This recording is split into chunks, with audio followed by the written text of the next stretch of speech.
All right. You know what Joel Embiid does? Seemingly he blames his teammates after blowing that 3-2 series lead versus the Celtics. Damn, isn't that crazy?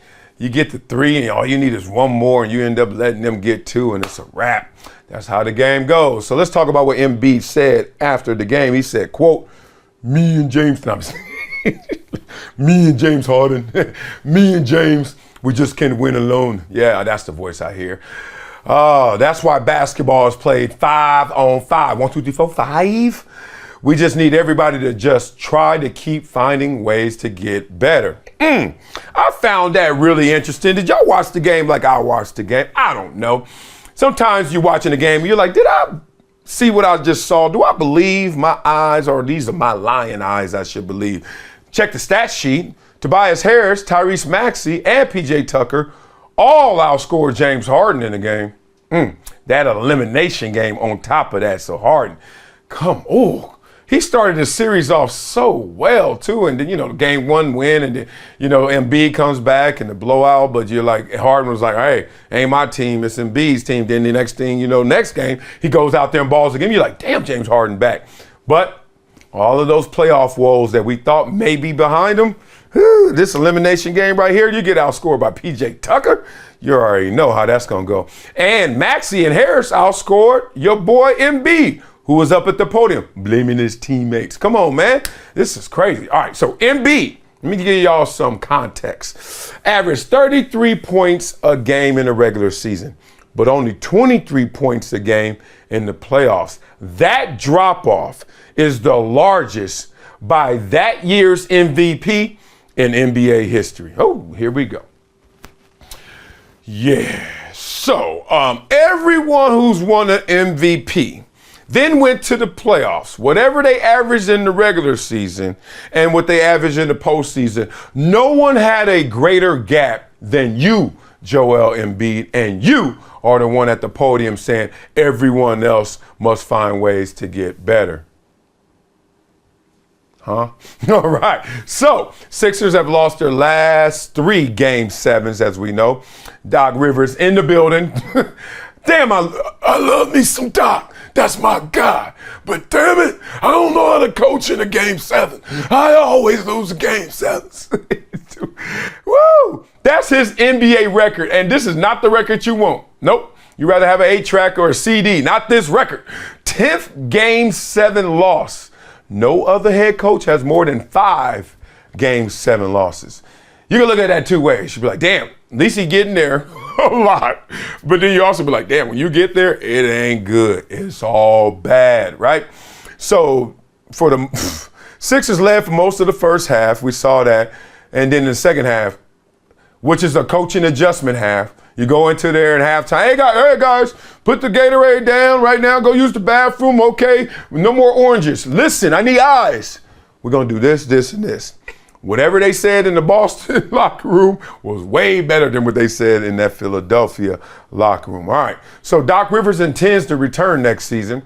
And it's interesting, coaches who have had more success than Doc Rivers of late, we just talked about it, right? Whether it's a Budenholzer, whether it's a Nurse of late. Yes, now we got Monty Williams out there. Like, they're gone. They're all unemployed or on the chopping block. And Doc Rivers intends to go back.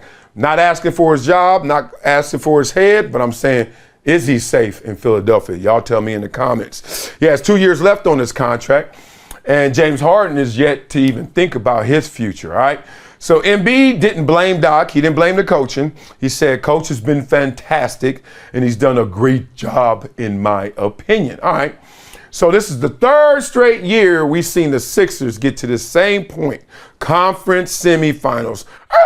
Them old disc break, not anti-lock. Them old disc breaks in the Monte Carlo. That stop right there for them. They haven't been to the Eastern Conference Finals since 2001 when AI was on the damn court. That's crazy. It's been a long time for those guys. And they all just chomping at the bit, trying to get over that hump, trying to make sure that they get back to the conference finals or to the NBA finals because they have so much talent.